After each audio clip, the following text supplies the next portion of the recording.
Traffic hirit po tayo sa Edsania Road. Ngayon pong 6:10 ng umaga. Yung sa kaliwa po papuntang Makati City. Habang sa kanan naman papuntang Monumento, magkabilang lanes. Tuloy-tuloy pa po ang daloy ng mga sasakyan. Nasa light to moderate pa lang ang sitwasyon ng daloy ng mga sasakyan sa mga sandali pong ito. Sa EDSA Quezon Avenue naman po tayo. Yung sa kanang bahagi ng inyong mga screen, papunta po yan ng Quezon Memorial Circle. Medyo light to moderate pa po yung sitwasyon ng mga sasakyan dyan.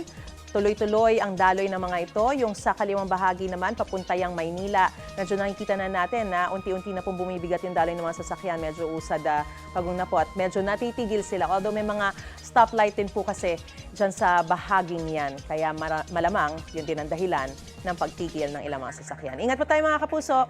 Gusto mo bang mauna sa mga balita? Mag-subscribe na sa GMA Integrated News sa YouTube at tumutok sa unang balita.